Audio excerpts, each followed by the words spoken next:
देश ने 2023 में नेशनल ग्रीन हाइड्रोजन मिशन की शुरुआत की थी। हमारा लक्ष्य है 2030 तक 5 million metric tons green hydrogen का प्रोडक्शन। इसके लिए शुरुआती चरण में 2 ग्रीन हाइड्रोजन हब स्थापित होंगे, जिनमें से एक हमारा विशाखापट्टनम है। దేశంలో 2023లో నేషనల్ గ్రీన్ హైడ్రోజన్ మిషన్ను మనం ప్రారంభించడం జరిగింది. మా లక్ష్యం 2030 నాటికి 5 మిలియన్ మెట్రిక్ టన్నుల గ్రీన్ హైడ్రోజన్ని మన దేశంలో ఉత్పత్తి చేయాలి. దీనికోసం ప్రారంభ దశలోనే 2 గ్రీన్ హైడ్రోజన్ ల్యాబ్ని మనం ఏర్పాటు చేయబోతున్నాం. అందులో ఒకటి మన విశాఖపట్నం నగరం అని తెలియజేస్తున్నాను. भविष्य में विशाखापट्टनम दुनिया के उन गिने चुने शहरों में होगा जहां इतने बड़े स्केल पर ग्रीन हाइड्रोजन प्रोडक्शन की फैसिलिटी होगी। इस ग्रीन हाइड्रोजन हब से अनेक जॉब अपॉर्चुनिटीज तैयार होगी। साथ ही आंध्र प्रदेश में मैन्युफैक्चरिंग इकोसिस्टम भी डेवलप होगा। साथियों, आज मुझे नक्कापल्ली में बल्क ड्रग पार्क प्रोजेक्ट का शिलान्यास करने का अवसर भी मिला है। आंध्र प्रदेश देश के उन 3 राज्यों में से एक है जहां इस तरह के पार्क की स्थापना की जा रही है। इस पार्क में मैन्युफैक्चरिंग और रिसर्च के लिए बेहतरीन इंफ्रास्ट्रक्चर तैयार किया जाएगा। इससे इन्वेस्टर्स का उत्साह बढ़ेगा और यहां की फार्मा कंपनियों को फायदा होगा। భవిష్యత్తులో పెద్ద ఎత్తున గ్రీన్ హైడ్రోజన్ ఉత్పత్తి చేసే నగరాలలో ఒకటిగా మన విశాఖపట్నం ఉండబోతుంది.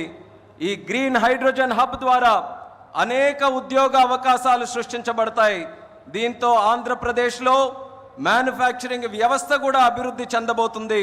మిత్రులారా, ఈరోజు అనకాపల్లి పార్లమెంటులో ఉండే నక్కపల్లిలో బల్క్ డ్రగ్ పార్క్కు కూడా శంకుస్థాపన చేసే అవకాశం నాకు కలిగింది. దేశంలో 3 రాష్ట్రాలలో ఈ తరహాలో పార్కులు ఏర్పాటు చేయబడుతున్నాయి. అందులో ఆంధ్రప్రదేశ్ ఉండడం నాకు చాలా ఆనందంగా ఉంది. ఈ పార్కులో మ్యానుఫ్యాక్చరింగ్ మరియు పరిశోధన కోసం అద్భుతమైన మౌలిక సదుపాయాలు ఏర్పాటు చేయడం జరుగుతుంది. దీనివల్ల పెట్టుబడిదారుల ఆసక్తి పెరుగుతుంది మరియు ఫార్మాసిటీ కంపెనీలకి కూడా చాలా ఉపయోగపడుతుందని తెలియజేస్తున్నాను. साथियों, हमारी सरकार अर्बनाइजेशन को एक अपॉर्चुनिटी के रूप में देखती है और हम आंध्र को न्यू एज अर्बनाइजेशन का एक उदाहरण बनाना चाहते हैं। इसी विजन को साकार करने के लिए आज कृष्णापट्टनम इंडस्ट्रियल एरिया यानी क्रिस सिटी का फाउंडेशन स्टोन रखा गया है। ये smart city Chennai Bengaluru industrial corridor का हिस्सा बनेगी। इससे आंध्र में थाउजेंड्स ऑफ करोड़ का इन्वेस्टमेंट आएगा और लाखों इंडस्ट्रियल जॉब तैयार होगी।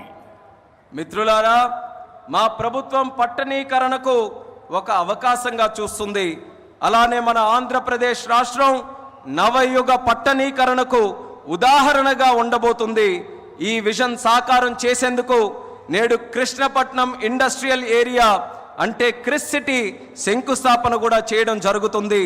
చెన్నై బెంగళూరు ఇండస్ట్రియల్ కారిడోర్లో ఈ స్మార్ట్ సిటీ ఒక భాగం అవ్వబోతుంది. ఆంధ్రప్రదేశ్లో దీని వల్ల వేల కోట్ల రూపాయలు పెట్టుబడులతో పాటు పారిశ్రామిక ఉద్యోగ అవకాశాలు కూడా పెరుగుతున్నాయని తెలియజేస్తున్నాను. साथियों, आंध्र प्रदेश को पहले से श्री सिटी के रूप में मैन्युफैक्चरिंग हब का फायदा मिल रहा है। हमारा प्रयास है कि आंध्र प्रदेश इंडस्ट्रियल और मैन्युफैक्चरिंग के क्षेत्र में देश के टॉप स्टेट्स में शामिल हो। मैन्युफैक्चरिंग को बढ़ावा देने के लिए हमारी सरकार पीएलआई जैसी स्कीम्स चला रही है। इसका परिणाम यह है कि आज कई प्रोडक्ट्स की मैन्युफैक्चरिंग में भारत की गिनती दुनिया के टॉप कंट्रीज में होने लगी है। మిత్రులారా, ఆంధ్రప్రదేశ్లో నేడు శ్రీ సిటీ రూపంలో తయారీ రంగం యొక్క ఉపయోగం ప్రజలకు అందుతుంది. మా ప్రయత్నం ఏంటంటే ఆంధ్రప్రదేశ్ రాష్ట్ర పారిశ్రామిక మరియు తయారీ రంగంలో దేశంలోనే అగ్రగామిగా నిలబడాలి. తయారీ రంగాన్ని ప్రోత్సహించడానికి మా ప్రభుత్వం పిఎల్ఐ లాంటి స్కీమ్స్ ని ప్రోత్సహించడం కూడా జరుగుతుంది. దీని ఫలితంగా నేడు భారతదేశం మొబైల్ తయారీ రంగంలో ప్రపంచంలోనే ఉన్నతమైనటువంటి ర్యాంకింగ్స్ లో స్థానం కూడా సంపాదించుకుంది. साथियों, आज नए विशाखापट्टनम शहर में साउथ कोस्ट रेलवे जोन मुख्यालय की भी फाउंडेशन रखी जा रही है। आंध्र प्रदेश के विकास के लिहाज से ये बहुत इंपॉर्टेंट है। लंबे समय से एक अलग रेलवे जोन की मांग हो रही थी। आज ये स्वप्न साकार हो रहा है। మిత్రులారా, నేడు విశాఖపట్నం నగరంలో సౌత్ కోస్ట్ రైల్వే జోన్ ప్రధాన కార్యాలయానికి పునాది కూడా వేస్తున్నాం. ఆంధ్రప్రదేశ్ అభివృద్ధి దృష్ట్యా ఇది చాలా ముఖ్యమైనటువంటి కార్యక్రమం. ప్రత్యేక రైల్వే జోన్ కావాలన్న డిమాండ్ చాలా కాలంగా ఉంది. అటువంటి ఈ కళ, ఈ చిరకాల కోరిక ఈ రోజు నెరవేరబోతుందని తెలియజేసుకుంటున్నాను. साउथ कोस्ट रेलवे जोन का मुख्यालय बनने के बाद इस पूरे क्षेत्र में कृषि और व्यापार से जुड़ी एक्टिविटीज का विस्तार होगा। इसके अलावा टूरिज्म क्षेत्र और लोकल इकोनॉमी को भी प्रगति के नए अवसर मिलेंगे। సౌత్ కోస్ట్ రైల్వే జోన్ యొక్క ప్రధాన కార్యాలయం అయిన తర్వాత మన ఉత్తరాంధ్ర ప్రాంతంలో వ్యవసాయం మరియు వ్యాపారానికి సంబంధించి కార్యకలాపాలలో విస్తరణ జరగబోతుంది. ఇంతే కాకుండా పర్యాటక రంగం మరియు స్థానిక ఆర్థిక వ్యవస్థకు కూడా కొత్త అవకాశాలు లభిస్తాయని తెలియజేస్తున్నాను. आज यहां कनेक्टिविटी से जुड़े thousands ऑफ करोड़ के प्रोजेक्ट्स का उद्घाटन और शिलान्यास भी हुआ है।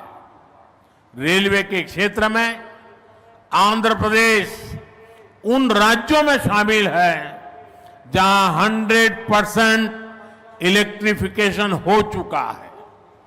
आंध्र प्रदेश के 70 से ज्यादा रेलवे स्टेशनों को अमृत भारत स्टेशन योजना के तहत डेवलप किया जा रहा है।